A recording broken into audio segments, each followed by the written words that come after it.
With that, we bring in former Secretary of State Mike Pompeo, now a distinguished fellow at the Hudson Institute and a Fox News contributor. Secretary Pompeo, good to have you with us today. We all just watched the president. He talked about sanctions that will be put in place. Do you think it was enough? How do you think that fell on the ears of Vladimir Putin and also on the ears of the people of Russia? Well, Martha, thanks for having me on. Thank you. I watched the president speaking while the attacks were continuing in Ukraine. I'm convinced that Vladimir Putin didn't give a whip stitch of what President Biden was saying. He doesn't think those sanctions will have any significant impact on the two things he cares about most. One, staying in power himself, and second, continuing to expand Russia power in the near abroad for him. We should take him at his word that he wants to continue to expand.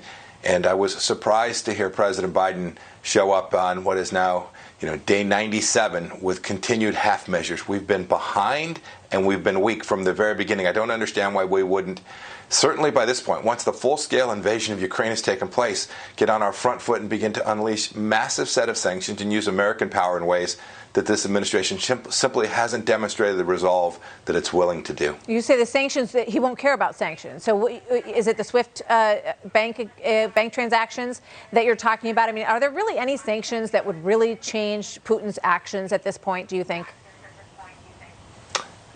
You can do enough that you can begin to make this hard for him, difficult for the people at home, whether it'll actually deter him or not. Sanctions are just a simple tool, one single tool. The big focus on SWIFT, I remember with Iran. The Europeans didn't go along with us there either, Martha. Don't forget this. We disconnected massive number of Iranian banks from SWIFT over the opposition of Europe. This administration could do the same thing here. I understand the Germans don't want to do it, so be it. They tried to work around us too. They created something to try to go around our Iran sanctions. America is powerful. They were unable to go around them over years of time. We ought to unleash American energy capacity. We should not send. I saw Secretary Kerry still out talking about the fight in Ukraine distracting from the climate change push. This is music to Vladimir Putin's ears to think that America is focused on climate change while the Ukrainian people are dying in Europe. This is a tragedy. It was preventable, Martha, and it saddens me so much. I have so many friends there. We have a dear friend named Father Oleg, who's a cleric in the Ukrainian Orthodox Church, who's running a hospital in Kyiv. This is tragic and deep and important for the world to get this right. Yeah, and it's important to point out that, the numbers of casualties that you may be seeing right now are sadly and likely way off in terms of what we're going to see has already happened and what's coming. I want to ask you about the big picture, though, because we heard President Xi and President Putin at the Olympics make it quite clear when they put forward that very lengthy essay about how they see the post-World War II architecture and how they want that changed. And they don't think that the United States should be at the head of it anymore. Interesting op-ed, and you wrote an interesting op-ed as well, I should point out. This one, though, is by Michael Gordon. It's called Ukraine Crisis Kicks Off New Superpower Struggle Among U.S., Russia, and China. Mr. Putin shifted military units from Russia's border with China, showing confidence in his relations with Beijing. This emerging order leaves the U.S. contending with two adversaries at once in geographically disparate parts of the world where America has close partners and deep economic and political interests. Where is this going, sir? I'm deeply concerned about the risk of cascading crises. The Chinese may well see American weakness and, frankly, weakness from the West.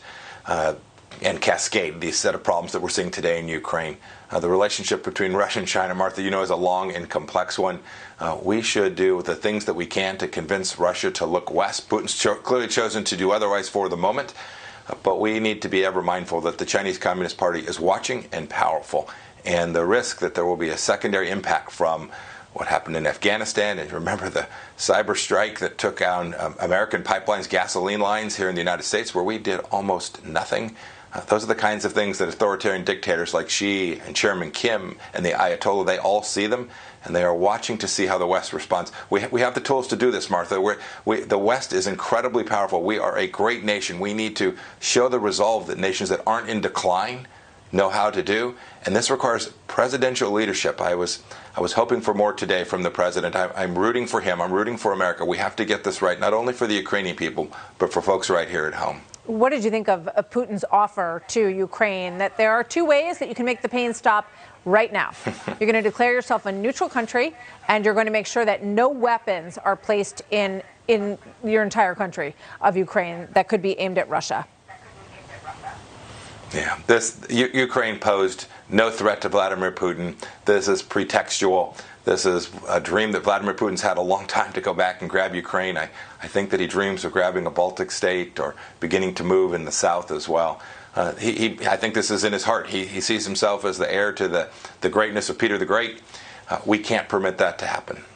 This soundbite from the NATO Secretary General Jens Stoltenberg. Let's play that. Peace on our continent has been shattered.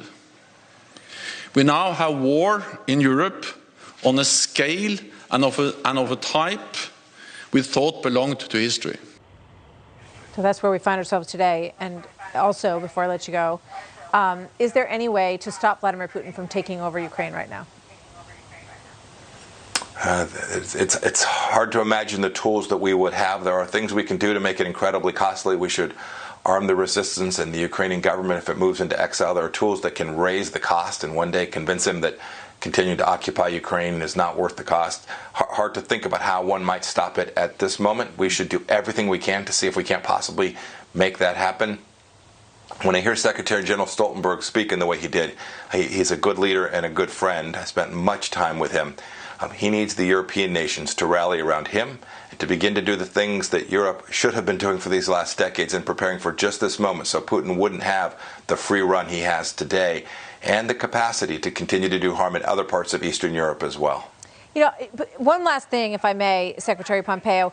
Peter Doocy asked about how painful it was going to be for the U.S. economy this period of time. And President Biden's answer, which hasn't gotten a lot of attention, he said this won't last a long time. Yeah, two things, Martha, I thought were surprising and haven't gotten much attention. One was his comment about China that said he didn't want to talk about what he was telling the Chinese. We need to tell the Chinese Communist Party, this is going to be painful for you, too. If you continue to support this thug that's killing innocent Ukrainians, we're going to put real costs on you as well. So I was very surprised there. Second, this may well drag on for longer than President Biden says. He said this wouldn't happen. He said he could deter it. He said that when President Trump and I left, that the smart guys were in charge and Putin would fear them. That has just proven not to be true. I fear that this will go on longer than President Biden allows, and more importantly, that he won't do the things that he could do. For instance, turning on American energy all across the world that could reduce the cost to Americans right here at home. Yeah, a massive change in energy policy would certainly get a lot of attention. We've discussed that before, Amen. And we'll see if he uses this moment to pivot.